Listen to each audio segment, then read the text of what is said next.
Welcome back, ladies and gentlemen. We're going to get right into it as we always do. God, take away everything I think I know about this book, about this process, and about you, God, so that I can have an experience with you. So today we're going to start with the doctor's opinion. And if you remember from the table of contents, the doctor's opinion is where the first step starts. So welcome to the first step of Alcoholics Anonymous. So the doctor's opinion. The doctor that we're talking about is William Duncan Silkworth.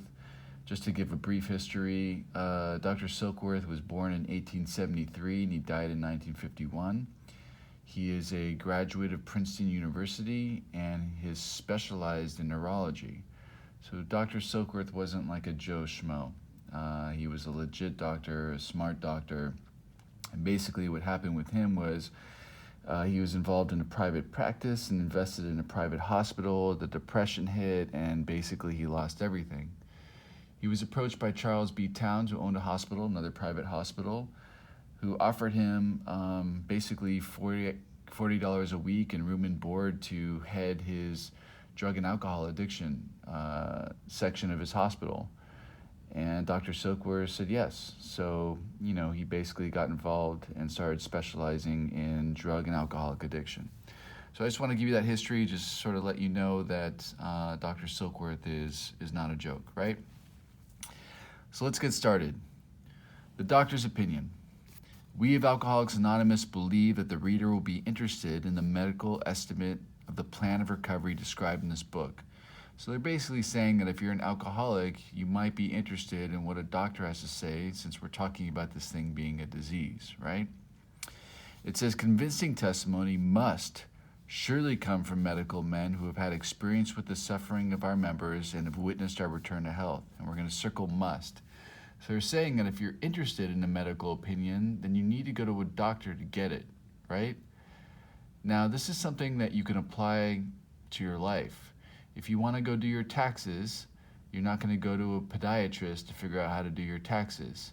If you want to figure out how to work on your marriage, you're not going to go to your friend who's, just a Tinder addict, serial sleeping with every single person on the planet to figure out relationship advice, right? So we want to seek people who have experience and solution in the areas that we want to work on.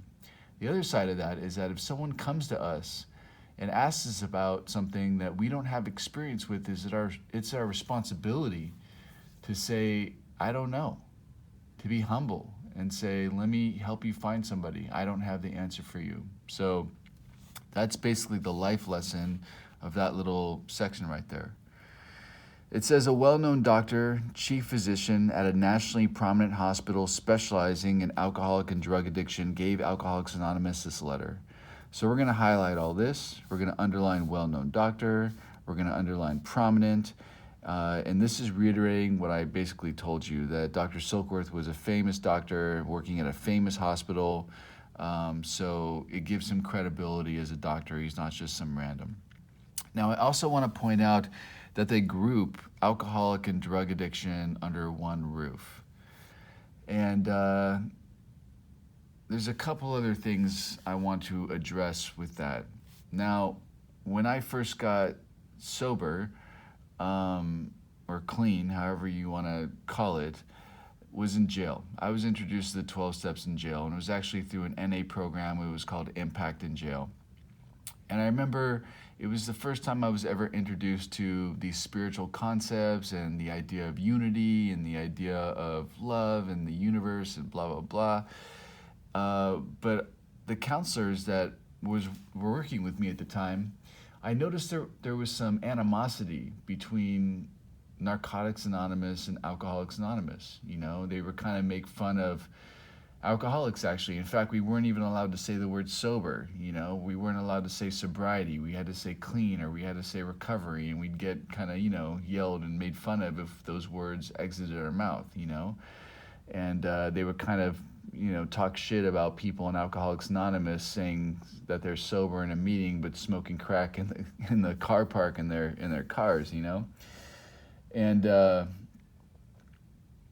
So I approached one of the counselors one time and I asked him, I said, you guys are talking about spirituality in this program, right? And spirituality, part of that is love and unity and all stuff like that. So why is there such a thing between Narcotics Anonymous and Alcoholics Anonymous?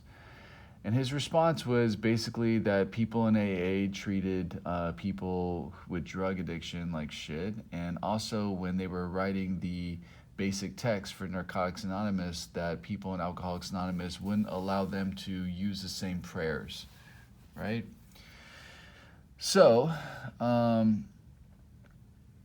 as I started reading the big book of Alcoholics Anonymous, and also like just my experience in meetings in Los Angeles and different parts of the world, I know that some people, some of the old timers would get upset and often shame some newcomers who would share about drugs in an AA meeting. Singleness of purpose is what would be kind of yelled out, and this is an AA meeting and stuff like that. And I know a lot of people would feel uncomfortable, and we started meetings called like the Whatever Group on Tuesdays at Mowers and Mansfield in LA, where you could basically share whatever. That was a little bit more open. And I know in Los Angeles it's gotten a little bit more lax, but I know there's other parts of the country, the United States, where that stuff happens a lot. And when I started reading the big book, and I started seeing like in here, where drug addiction, alcoholism is grouped under one roof, or on page 7 in the big book of Alcoholics Anonymous, basically Bill says that a doctor came with a heavy sedative. Next day, me drinking both gin and sedative. This combination soon landed me on the rocks. So Bill is sharing about using drugs in his story, and understanding the book now, and understanding that the stories in the book are basically like a speaker in a meeting. It's kind of like, okay, cool, well, if Bill can share about using drugs in his story, why wouldn't I be allowed to share about using drugs in my story when I'm at a podium, right? And then to kind of go on a little bit, let's see. On page 22, I believe it is. Okay, cool. So on 22 it says, as matters grow worse, he begins to use a combination of high-powered sedative and liquor to quiet his nerves so he can go to work. Then comes a day when he simply cannot make it and gets drunk over again. Perhaps he goes to a doctor who gave him morphine or some sedative with which to taper off. Then he begins to appear at hospitals and sanitariums. So here they're talking about using drugs and alcohol together. Then it says, this is by no means a comprehensive picture of the true alcoholic, as our behavior patterns vary, but this description should identify him roughly. So, even in the description of the big book of Alcoholics Anonymous, where they're talking about what a true alcoholic is, they're talking about using drugs as well. So, of course, I'm reading this stuff and I'm thinking, okay, cool, what's going on, right? So I started doing a little bit of research, and I also wanted to find about Bill's sort of singleness of purpose thing and why he did that, because that happened, I believe, in 1957 was when he gave that speech about singleness of purpose. Now, part of what was going on and why the separation and why people in Alcoholics Anonymous were giving drug addicts a hard time was because they wanted to look good, right? And they were afraid of the recidivism rate or the relapse rate of a drug addict, or the success rate of a drug addict getting sober, right? And so they kind of alienated drug addicts because they wanted to keep Alcoholics Anonymous looking like it worked. And they were afraid that if people, were continuing to relapse, then it would make the program look bad. But again, there's that word, it's fear, right? Now, if you're a student of this book, if you're a student of this process, then you understand that this whole process is about connecting us to a power grid in ourselves, right? And that whole power is loving us, wanting the best for us, taking care of us no matter what. It's all about living in faith and not fear. So that whole behavior that, basically sparked this whole offshoot of the 12 steps was unfounded. It's not what the program is about. That's human nature happening, basically. Now, the other thing about Bill's speech is that it coincidentally happened a year after Bill dropped acid. So granted, this is such a speculation on my part, but Bill's basically getting high on drugs, and people, late 50s, acid's becoming a little bit more popular, and people around Bill definitely want to protect his sobriety. Like I know when he died and he's begging on his deathbed for a drink, people wouldn't let him drink because they couldn't allow one of the founders of Alcoholics Anonymous to die drunk. So people wanted to protect his sobriety, people wanted to protect him. So what better way to protect someone dropping acid than to say you can't share about using drugs at a meeting of Alcoholics Anonymous? Now, I'm not pointing this stuff out to bash Bill Wilson.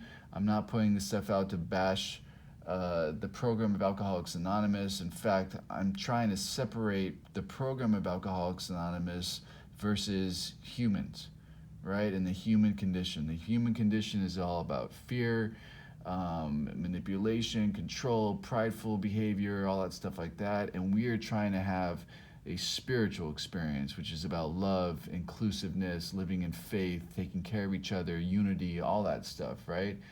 So I just want to have this conversation or sort of shed some light on this for those people who have time, So before you decide to shame someone new at a meeting or shame somebody for sharing drugs, about drugs at a meeting of Alcoholics Anonymous, just know your history, and then if you still feel the need to do it, by all means, do what you got to do. But I just think that's some important information to know, right? So if you're new or if you have time or whatever and you want to share about drugs or drugs at an AA meeting, you're absolutely more than welcome to, according to the Big Book of Alcoholics Anonymous.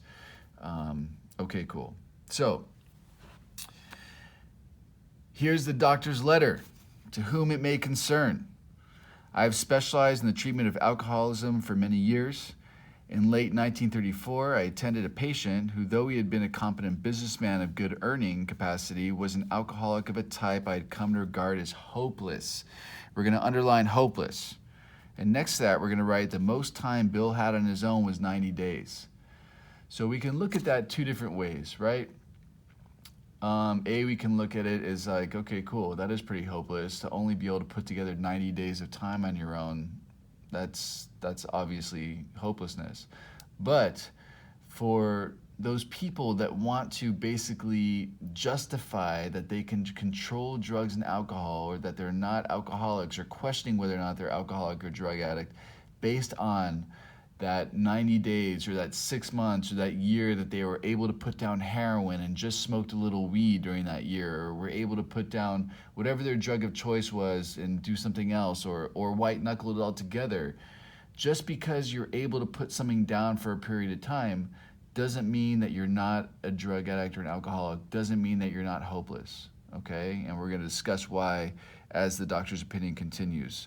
So it says, in the course of his third treatment, they're still talking about Bill Wilson here, he acquired certain ideas concerning a possible means of recovery. As part of his rehabilitation, it says, he commenced to present his conceptions to other alcoholics, impressing upon them that they must, circle that must, do likewise with still others. So again, this is not a suggestion, and the must is we need to work with others, and we're working with others as part of our rehabilitation. So this idea that we need to get well in order to help others, or get better in order to help others, is crazy. We actually need to help others in order to get well, or help others in order to get better. That is the order. That is the way the process is outlined. If you don't help others, you will not get better, okay? It says, this has become the basis of a rapidly growing fellowship of these men and their families.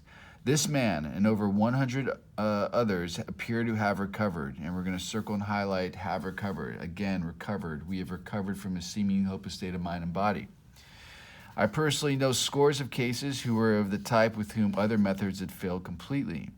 These facts appear to be of extreme medical importance because the extraordinary possibilities of rapid growth inherent in this group. They may mark a new epoch epoch is basically a period of time made special by something in the annals of alcoholism. And those are historic records that account. It says, these men may well have a remedy for thousands of such situations. And we're going to highlight that. And we're also going to highlight, you may rely absolutely on anything they say about themselves. Now, that to me is a really big deal. Here we have a doctor who is not an alcoholic or an addict, and he's basically saying, from a doctor, unbiased, completely objective point of view, that you can rely absolutely on anything that an alcoholic or a drug addict says about himself, right?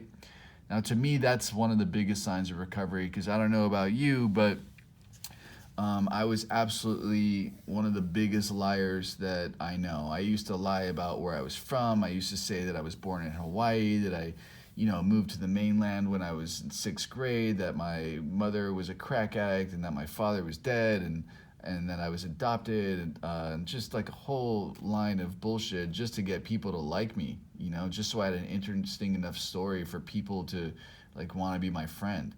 So the fact that, and I also want to say that there's plenty of things in sobriety that I lied about too. I didn't get sober and get honest, like I've shared with you guys before. But the fact that a doctor is saying, okay, cool, you can rely absolutely on anything that these people say about themselves really shows that there's been a true shift, a true spiritual experience, a true personality change in these alcoholics, right? So that's some hope. It says, very truly yours, William Duncan Silkworth, MD. The physician, now it's people of the book writing, the physician who at our request gave us this letter has been kind enough to enlarge upon his views in another statement which follows. In this statement, he confirms what we who have suffered alcoholic torture must believe. So this is some shit that we have to believe. It says the body of the alcoholic is quite as abnormal as his mind, and we're going to highlight that. So we have to understand that our bodies are just as abnormal as our minds, and abnormal from the moderate temperate drinker. Okay, so it's important to understand the body is as abnormal as the mind. It says, it does not satisfy us to be told that we could not control our drinking just because we were maladjusted. Maladjusted means lacking harmony or balance to life. That we were in full flight from reality. Highlight, full flight from reality, meaning that we're just totally out of our minds, or we're outright mental defectives. Now, why is that not enough? If you go to somebody who's a functioning alcoholic, right? Let's say they have a family and they have a job and they pay their bills and they, show up for their kids, or, they've got employees or whatever. They've got money in the bank, blah, blah, blah, a car. And you go to them and you say, you're out of your mind and that's why you're an alcoholic. They're going to look at you and think that you're out of your mind, because they're going to look at their car, they're going to look at the money in the account, they're going to look at their wife, they're going to look at their kids, they're going to look at the fact that they pay a mortgage, they're going to look at the fact that they have a successful business, and they're going to be like, how could you possibly tell me I'm crazy? I'm completely not crazy. I'm functioning, right?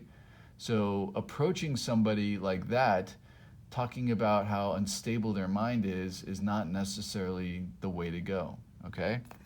It says, these things were true to some extent, in fact, to a considerable extent with some of us, and I'm with definitely part of that some of us, right? So that was not my experience. My experience was the most I could do was end myself up in jail. I was 22 when I got sober. I was a horrible drug dealer, meaning that I was not a successful drug dealer. I, didn't really have a home. I just was a total mess. I wasn't paying bills, definitely wasn't paying a mortgage. I had no successful relationships. I had no businesses. I watched my car get towed away one day when I was coming home from some club on acid. I was a total mess loser. So I was those some of us. But it says, but we are sure that our bodies were sickened as well. In our belief, any picture of the alcoholic which leaves out this physical factor is incomplete. So we need to understand the physical factor.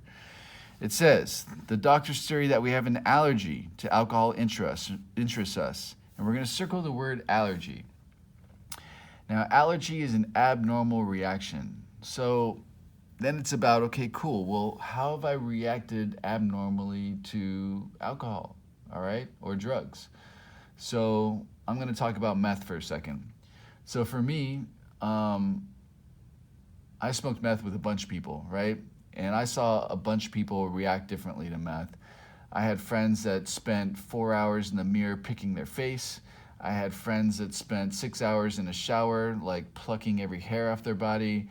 I had friends that, pulled apart Corvette doors trying to fix the window and left pieces of Corvette doors all over the parking lot where their apartment was. I had friends who, would be peering out the windows every 5 seconds. I had friends that were picking the lint out of the carpet for 4 hours trying to clean.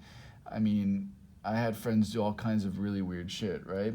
Now, I was one of those dudes who did not get super hyper. It actually calmed me down, and I just was that guy sitting on the couch continuing to smoke more meth, right?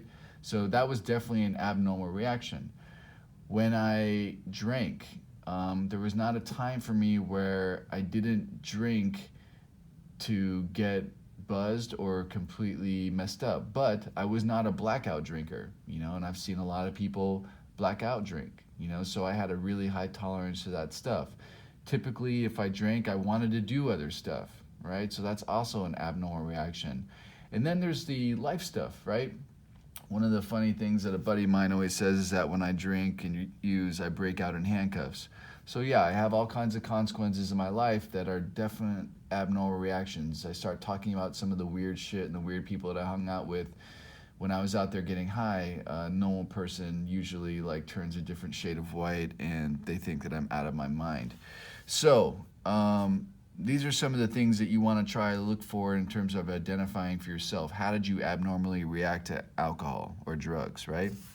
It says, as laymen, so as normal people, our opinion to its soundness may of course mean little.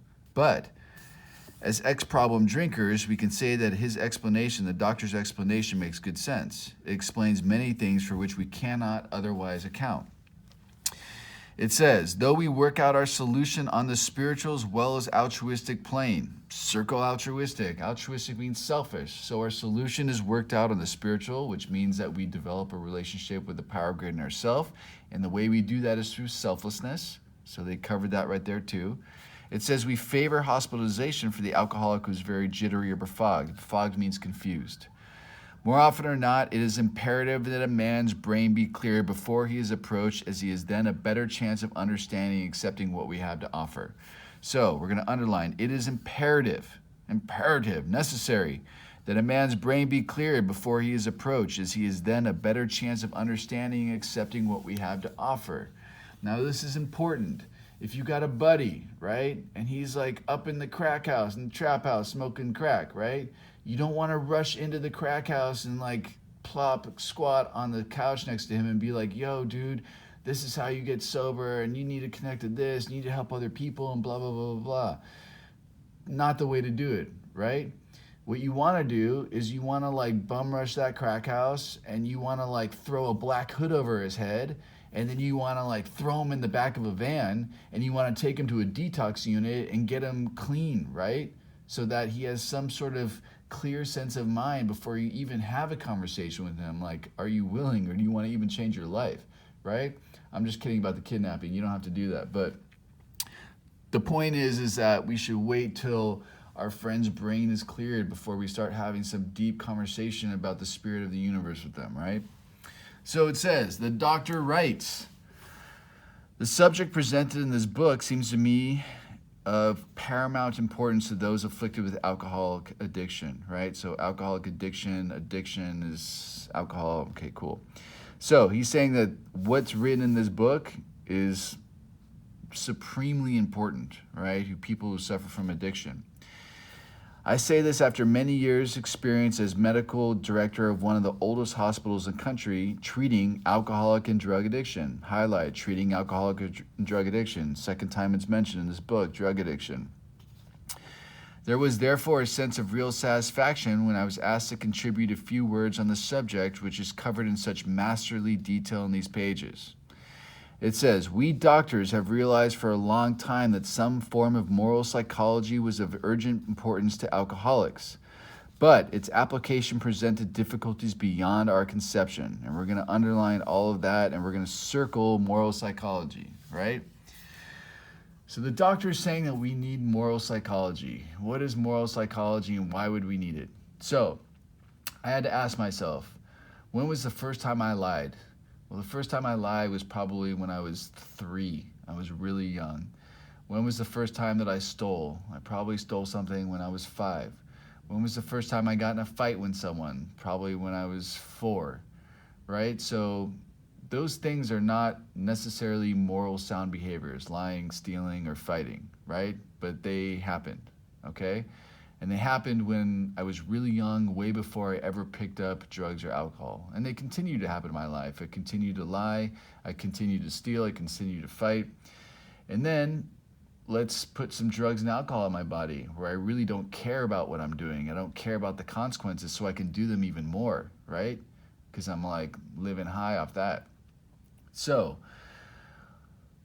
I got sober when I was 22, which means that there's about 18 to 19 years of practicing behaviors that are not morally sound, right? Lying, cheating, stealing, manipulating, trying to control, lustful stuff, like all just kind of crazy nonsense, right? Greed, gluttony, everything. So if I practice something for that long, it becomes a part of who I am. It is who I am. It's my character, right? My character is shifted. So basically, when I come into the room of Alcoholics Anonymous or Narcotics Anonymous or whatever anonymous, I'm coming in with this really warped moral compass. And it takes time in order to shift that. So again, this idea of us getting sober, clean, and all of a sudden becoming saints is impossible, right? It's going to take progress. It doesn't make sense to turn around 19 or 20 years of behavior in 6 months or a year or even 2 years. It's going to take lots of time and some work, right? So the doctor's saying we understood that drug addicts and alcoholics needed moral psychology. They came in with these moral compasses all messed up. But it says its application presented difficulties beyond our conception. So them as doctors or scientific minds couldn't figure out a way to basically set up a program for us to change. That was something they could never figure out. It says, what with our ultra-modern standards or scientific approach to everything, it says, we are perhaps not well equipped to apply the powers of good that lie outside our synthetic knowledge. And we're going to highlight, we are perhaps not well equipped to apply the powers of good that lie outside our synthetic knowledge. Now, what is he saying there? So synthetic is man-made, right?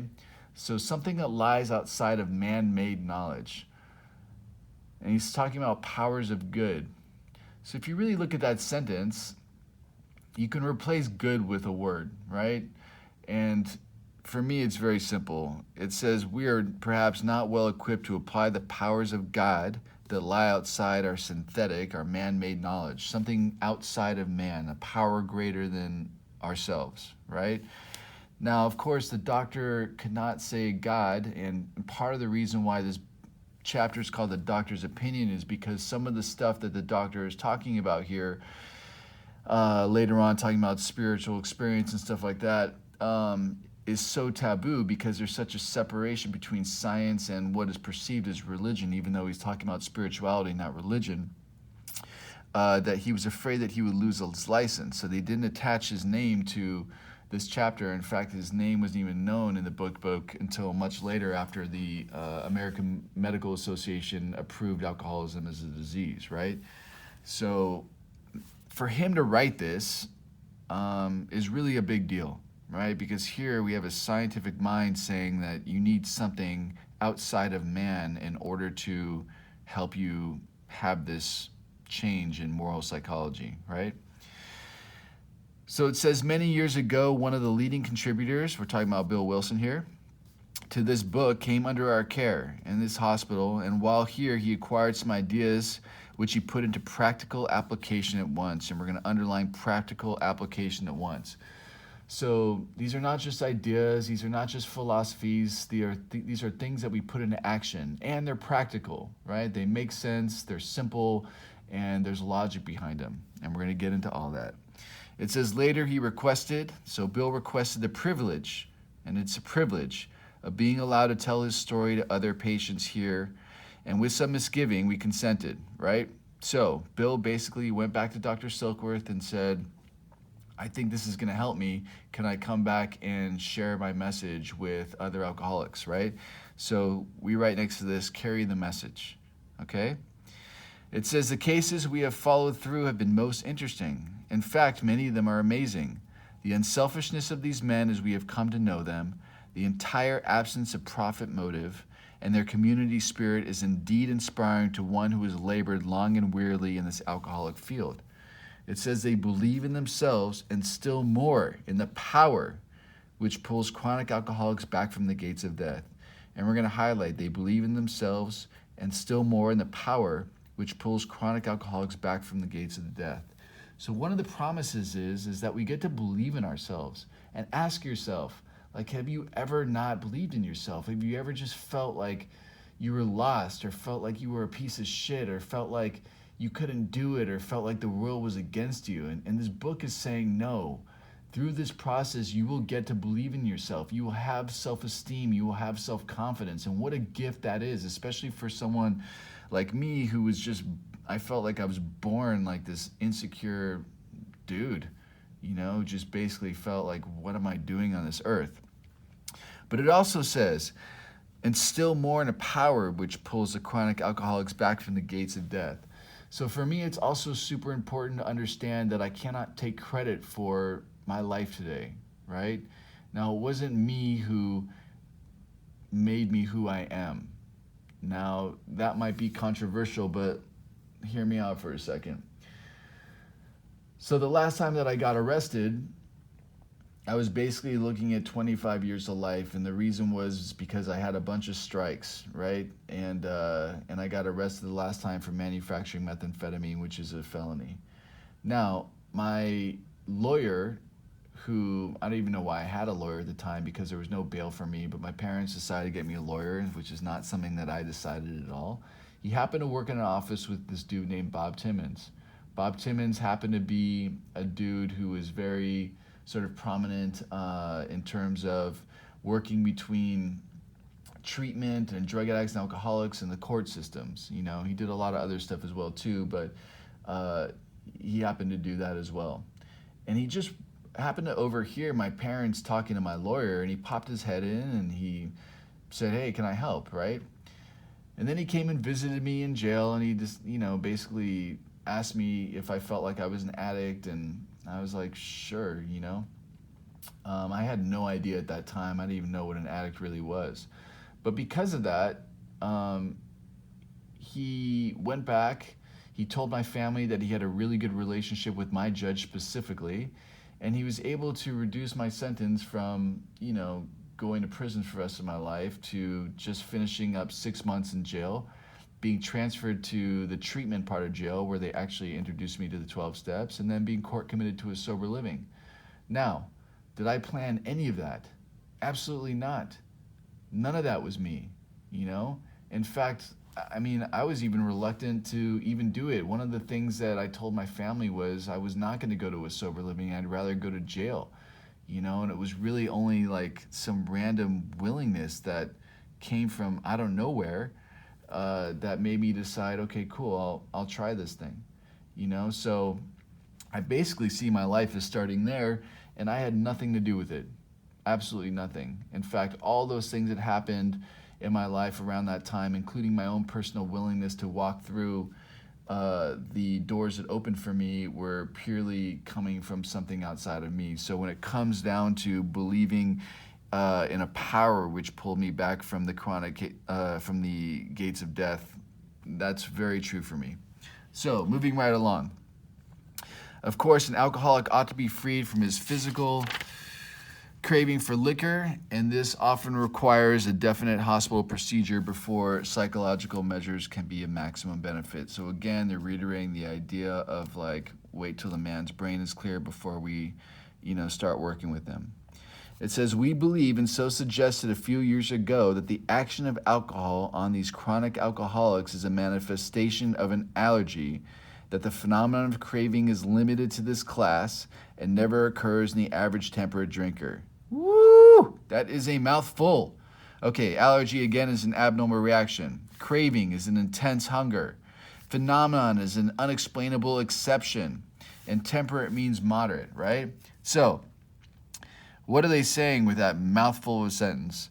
First of all, they're saying that the reason why alcoholics and drug addicts drink and use the way they do is because we have an allergy. And this allergy is basically defined by a physical craving that we have for drugs and alcohol once we put drugs and alcohol into our body. And that this craving only happens for drug addicts and alcoholics in this way. So what really separates a alcoholic or a drug addict from we'll call a normal person or a moderate or temperate drinker is the physical allergy. That is really the deal, okay? So what that means is that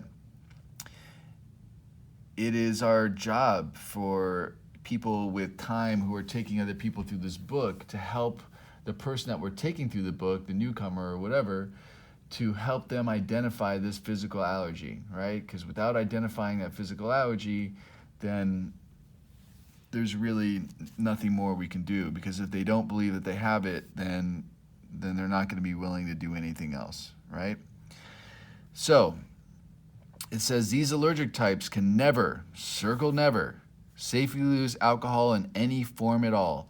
So that's where, a lot of alcoholics with time sort of, try to couple in the drug aspect, so any form at all. So we can't use alcohol in the form of weed or cocaine or meth or heroin or 2CB or all these new crazy designer bath salt fun shit that they got right now that I never get to try. So we can't use alcohol in any form at all, right? It says, and once having formed the habit and found they cannot break it, once having lost their self-confidence, their reliance upon things human, their problems pile up in them and become astonishingly difficult to solve. So I asked myself, did my problems become astonishingly difficult to solve? Are they piling up on me? Absolutely, right? Did I find myself forming a habit and that I could not break it? Did I want to stop but couldn't? Yeah, I had those moments. Did I lose my self-confidence? Absolutely. I came into the game with no self-confidence. And then it says their reliance upon things human. So basically what I have to ask myself is that, did I ever put a substance, drugs or alcohol, ahead of a human connection? Did I ever mess up a relationship over drugs and alcohol? And the answer is many times over. I remember my grandfather died, and this is one of the things that my mother has probably never forgiven me about. I was high, and I chose to rather spend time with the family to go, get high with some girl at the Chateau Marmont and just be a mess. I just avoided everything because I was out there drinking and using and being a selfish mess. And I burned bridges and burned a lot of relationships in my life due to me putting a substance ahead of it. So that's in terms of reliance upon things human connection, human feeling. All that stuff was out the door when it came to drugs and alcohol for me. Then it says, frothy emotional appeal seldom suffices. Frothy meaning agitated. So who tries to appeal to me in an agitated way? Well, my family did, girlfriends did, friends did. People came to me and they were like, bro, what are you doing with your life? Or my parents were, distraught or crying, girls were crying like you're destroying your life, blah, blah, blah. But it says that this seldom suffices. And that's true. The truth is that when they came to me like that, I just thought, what's the matter with you? Why are you so serious? Or stop nagging me, you're annoying me, or you don't understand what I'm going through. It was another fantastic line that used to come out of my fantastic mouth. So, in the book it says, frothy emotional appeal seldom suffices. It says the message which can interest and hold these alcoholic people must have depth and weight. And we're going to underline that. The message which can interest and hold these alcoholic people must have depth and weight. We're going to circle depth and weight, right? So this is a combination of messages. First of all, part of the message of depth and weight needs to come from a person who has a full knowledge of their condition, right? Because it's only when someone came to me who had experience with what I had been through and I saw that they had come to another side, was I even opening to listening. I needed to hear someone who had been in the streets. I needed to hear from someone who had sold drugs and who had, hung out with gangs. I needed to hear someone who, slept with women the way that I did. and changed. So I knew that they would understand where I was coming from. I knew that they had walked in my shoes, and I saw that there was some hope, right? The other part of the message is this. Look, my message on my solution, I can't guarantee that that's going to have depth and weight. And this is why I carry the book message, because the book message I know has depth and weight, all right? It's written by 100 people. It's a collective conscience of 100 people that this program worked for. So I can't mess it up, right? If this book is in between me and the person I'm working with, I can't screw up their life, right? I can screw up their life all I want doing my message, giving them what I want, or imposing my will on people, because that might not necessarily be clear. But this message is clear. It's stood the test of time. So the message that I carry is always through this book, right? It says, in nearly all cases, their ideals must be grounded in a power greater than themselves if they are to recreate their lives. And we're going to underline that. In nearly all cases, their ideals must be grounded in a power greater than themselves if they are to recreate their lives. So if you want to recreate your life, the doctor is even saying you have to connect to a power greater than you.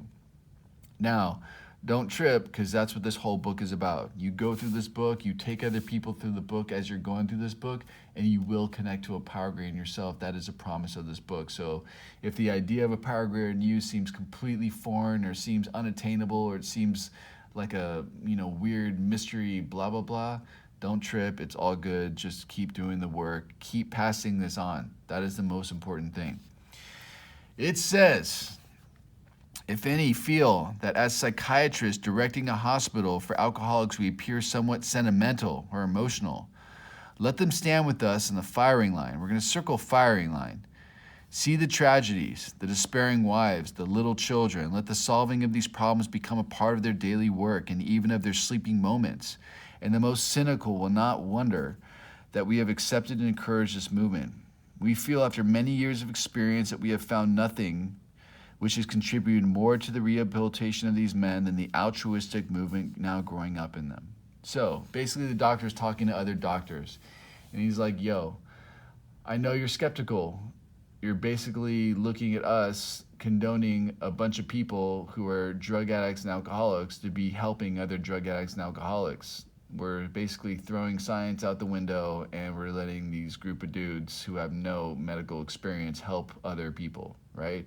That seems totally crazy. But he's saying, okay, this is why we do it, right? And he's describing the treatment of drug addicts and alcoholics as the firing line. So it's like the trenches, okay? And there's so much destruction and carnage in the trenches. And I've worked in treatment for, around 10 to 15 years of my sobriety. And I know that it is definitely the firing line. I know that dealing with a drug addict or an alcoholic itself is like dealing with the enemy. It's crazy. It's totally erratic. Dealing with the families is insane. Dealing with the sadness and the heartache and putting your heart into the families and the drug addicts themselves and just seeing them do whatever they're going to do anyway. And it's just such a lesson in absolute powerlessness, right? So basically saying, like, if you've experienced that and you see that this thing is actually working, then you'll understand why we're giving it a chance, because whatever we're doing is just giving us heartache, right? Because we take this shit home with us. It's just heartbreaking, right? So he's saying that basically nothing has contributed more to the rehabilitation of these men than the altruistic movement now growing up in them. So again, nothing contributes more to the rehabilitation of a drug addict or an alcoholic than the selfless movement that grows up within us, right? Which means that selflessness is what rehabilitates us the most, okay? So, spoiler alert, when shit goes down in my life today, I don't necessarily call my sponsor to complain to him about whatever's going on in my life today. That's not going to rehabilitate me. I'm more apt to reach out to somebody to help when shit's going on with me, right? And then once I do that, I usually have a completely different shift of perspective, right? Definitely emotional urgency is gone because I've worked with another human being. I'm connected to the universe. I got some power so that if I do need to have a conversation with my sponsor about it, it's a very different conversation. It's not a self-centered conversation where it's like I need him to fix me. It's, okay, cool, let's look at the problem and let's come up with a solution and blah blah blah, right? So altruism, selflessness, that is what rehabilitates us. Moving on, men and women drink essentially because they like the effect produced by alcohol. Is that the truth? Absolutely. I drank and I used because it was fun. I loved it. In the beginning, it's what made me feel closer to people. It gave me an instant family. It made me feel a part of something. Music was involved. It was awesome. It was great. Fantastic, right? It says the sensation is so elusive. Elusive means hard to understand, that while they admit it's injurious. So so in the beginning, it was great, right? Everything was cool. But then eventually consequences started happening. I didn't do so well in school. Relationship with my family wasn't doing so good. So of course my solution was, okay, go to college. Oh, failed out of college, went to jail my first year. So consequences start happening. Right? So although I admit it is injurious, I cannot, after a time, differentiate the true from the false. So we're going to underline elusive, we're going to underline cannot, underline differentiate, underline true, and underline false. So what winds up happening is that in order for me to continue drinking and using, my brain's got to lie to me about the reality of my life. Okay? So I need to continue to get high. So my brain's not going to tell me that it's getting high is the problem and it's creating all my problems. It's my parents don't understand, or it's my time to go to college. It's these classes are boring. I don't want to show up for anyway. I already understand it. Like, why am I showing up for something I already understand? Or my best friend's girlfriend was sexually assaulted at a party. This guy deserves to die. We need to go and take him out and beat him up. Or I was just at the wrong place at the wrong time. Or it's the selling drugs that's the problem. It's not the using drugs that's the problem. So basically, I'm living this lie where I'm constantly rationalizing and justifying and believing these things about everything, right? So if I can lie to myself about something so obvious like, drugs and alcohol are a problem for you, that means I can lie to myself about anything. So this lie basically permeates all areas of my life, and it gets to a place where I really cannot differentiate the true from the false. Now, just because I get sober doesn't mean that all of a sudden I stop lying. It doesn't mean that all of a sudden I can see the truth. That's not the truth either. It takes time, and typically it takes time and help from an outside perspective in order for me to start seeing those truths. So that's why when I'm new and sober, I really can't trust my thinking. I really need to depend on outside perspective of people with more time, of people that I respect that tell me the truth, even when I don't want to hear it, even when it makes me mad, telling me those hard truths that are really going to help me change. Because if I don't start seeing the truth about myself, then eventually I will go back and get high again, because I will be practicing believing that lie. And the lie that I will always believe in the end is that I do not have this physical allergy they're talking about at the top of the page. Okay? So it says, to them, their alcoholic life seems the only normal one. So then it's about thinking, okay, cool, what did I accept as normal? To me, it was normal to not have a home. To me, it was normal to not have a car. To me, it was normal to, end up at some garage that was, bulletproof with televisions all over the inside, with girls walking around with, submachine guns and drugs everywhere. For me, it was normal to end up at some crash pad where people were HIV positive and sharing needles and just being messes all over the floor. For me, it was normal to,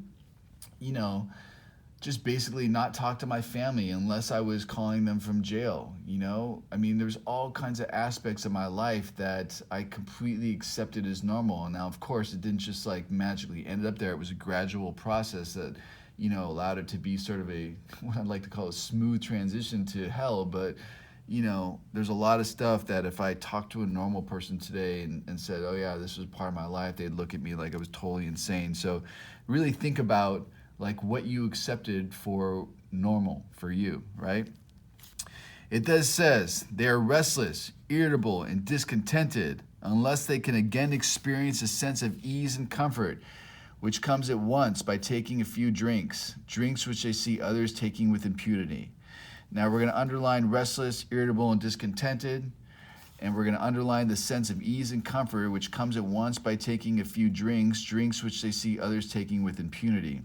And we're going to highlight the whole paragraph from men and women up here all the way down to impunity, right?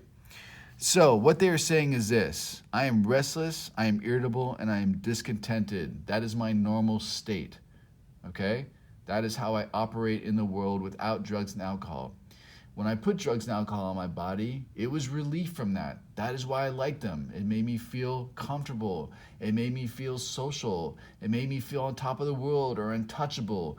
It made me not care what people said about me or whether they were talking shit or whatever, right? So how I feel without drugs and alcohol is restless, irritable, and discontented, right? So that is what happens when I get sober. I'm left with that guy. So I have three choices typically in sobriety, right? One is to get high again to relieve that. Two is to kill myself because I feel so overwhelmed that I think it's impossible to relieve. Or three, to work this program, right? So it says, I feel that way unless I can basically experience a sense of ease and comfort which comes at once by taking a few drinks, right? Which is what I just talked about. We drink and use so that we don't have to feel that way. But then it says drinks which they see others taking with impunity, right? So I look around and I see all kinds of people out there in the world drinking and getting high without punishment or without consequence. And that's where my brain wants to mess with me, right? Because it wants to make me think that I am like them. So when I was newly sober, I was really grateful that I went to a sober living because it really removed me from that experience, because it put me around a bunch of people who are also sober, you know? Now, I'm not saying that you have to go to a sober living, obviously, but, you know, the whole idea of letting go of your old friends and getting new friends in the fellowship is super important, because if you just hang out with people that drink and use like normal people, your brain is going to eventually tell you that you are like them, right? And that's a dangerous place, because that's the thing we're always fighting. We're always fighting this brain of ours that's trying to lie to us and tell us that we don't have the physical allergy, right? We're not always fighting that. I'm not fighting that today, but I was when I was new. So it says, and this is our basic cycle, it says after they have succumbed to the desire again, right? So I want to drink, I have a drink. I want to get high, I get high. As so many do, the phenomenon of craving develops. So as soon as that drug or alcohol hits my system, the craving develops, right? This physical craving where I lose control. So when I admit that I'm powerless over alcohol or powerless over addiction, what I'm saying is I have that physical allergy, right? Because that allergy is what triggers this powerlessness, right? So they pass through the well-known stages of a spree. So the spree is our run, spree is our bender. And then we emerge remorseful. Oh my God, I'm so sorry. What did I do that for? Blah, blah, blah. With a firm resolution not to drink again. I'm never going to do it again, I swear. And then it says, this is repeated over and over. Ha ha. And unless this person can experience an entire psychic change, there is very little, and we're going to cross out very little and write no hope of his recovery. We're going to underline, this is repeated over and over. Unless this person can experience an entire psychic change, there is no hope of his recovery. So without an entire psychic change, there is absolutely no hope of our recovery. So we need to have the psychic change. And again, like we talked about before, the power to have the psychic change needs to come from a power greater than ourselves, right? Okay. It says, on the other hand, and strange as this may seem to those who do not understand, once a psychic change has occurred, the very same person who seemed doomed, who had so many problems he despaired of ever solving them, suddenly finds himself easily able to control his desire for alcohol, the only effort necessary being that required a few simple rules. And we're going to underline this whole paragraph because this is the hope, okay? Because once we have that psychic change, we can go anywhere, right? We can do anything. All we need to do is follow a few simple rules, and that's what this book is going to tell us. It's going to basically give us the rules that we need to follow in order to be free men and women, right? It says, men have cried out to me in sincere, despairing appeal. Doctor, I cannot go on like this. I have everything to live for. I must stop, but I cannot. You must help me. We're going to circle must, circle cannot, circle must. Who can relate to that desperation? Faced with this problem, if a doctor is honest with himself, he must, circle must, sometimes feel his own inadequacy, right?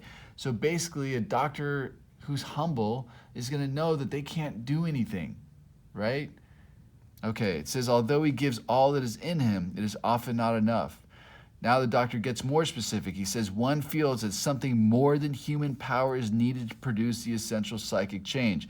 And we're going to underline that sentence. One feels that something more than human power is needed to produce the essential psychic change. Essential, necessary. We're going to circle essential, right? So the doctor's saying, look, you got to connect to a power greater than you if you want to have this psychic change. And this psychic change is this thing that's necessary, right? If there's going to be any hope of our recovery. It says, though the aggregate or sum total of recoveries resulting from psychiatric effort is considerable, we physicians must admit we have made little impression upon the problem as a whole. It says, many types do not respond to the ordinary psychological approach. And we're going to underline that sentence. Many types do not respond to the ordinary psychological approach. Now, the word alcoholism and alcoholic is thrown around just as loosely today as it was before, you know? So when they're talking about the many types do not respond to the ordinary psychological approach, or when they're talking about the aggregate of recoveries resulting from psychiatric effort is considerable, there's a lot of hard drinkers out there, problem drinkers that may look like alcoholic but don't really have the physical allergy, which means that if, you know, a doctor talks to them or if some life event happens to them or whatever, they can moderate or stop altogether, right? But if you're a real alcoholic and you really have this physical allergy, then you're not going to respond to the ordinary psychological approach. That will not be enough for you, okay? And you will not be able to moderate. So it says, I do not hold with those who believe that alcoholism is entirely a problem of mental control. I've had many men who had, for example, worked a period of months on some problem or business deal, which was to be settled on a certain date favorably to them, right? So all is good. This is not some trauma. They took a drink a day or so prior to the date, and then the phenomenon of craving at once became paramount to all other interests, so that the important appointment was not met. It says, these men were not drinking to escape. They were drinking to overcome a craving beyond their mental control. We're going to underline these men, underline mental control, and we're going to highlight these men were not drinking to escape. They were drinking to overcome a craving beyond their mental control. So for me, this little sentence paragraph that we just read is probably one of the best services that the doctor gave us in terms of helping people find out whether or not they have the physical allergy, right? Because you can always ask someone, and ask yourself this if you're questioning it right now. Has there ever been a time in your life where there was something that you wanted to show up for? Something that was positive, or something that you felt a responsibility to, like a family event, or, you know, a kid's birthday, or a friend's party, or whatever, right? Let's say you got a, you know, business promotion or something good, right? And you went out to celebrate with your friends the night before, you know? And that celebration, once you put that drugs and alcohol in your body, it turned into more than what you had planned, right? And either you faced a consequence. Let's say that night before it turned into 4 days, or a less extreme measure, you get super drunk and you're really hungover and you show up at your first date not looking so good, or you show up at the kids' party feeling like shit and, you know, you make an ass of yourself, or you don't show up for your family event or whatever. And basically, or any time that you went to a bar and tried to manage the amount of alcohol that you try to intake and surpassed the number that you intended. So what that means is that you went into these situations with a mental intention, right? I'm going to show up for this thing the next day, or I'm only going to drink so much, or I'm only going to get this high, right? But once you put that drug or alcohol in your body, all bets were off. You took it too far. Now, that may not happen every single time, but it's important to acknowledge that it does. Sometimes we can control our drug and alcohol use. Sometimes, okay? But consistently, no. And that's what we need to look for. We need to look for whether or not we were consistently able to manage our drug and alcohol use once we started to drink or use, not the time in between, but once we started to drink or use. If you can acknowledge within yourself that there were times that you took it too far, and you tried to manage it, or you did not intend to go as far as you went, then you need to question whether or not you're a drug addict or an alcoholic, right? Because then you're starting to identify the phenomenon of craving. So cool. That's all the time we have for today. I hope you enjoyed this, and I will see you next time. See ya.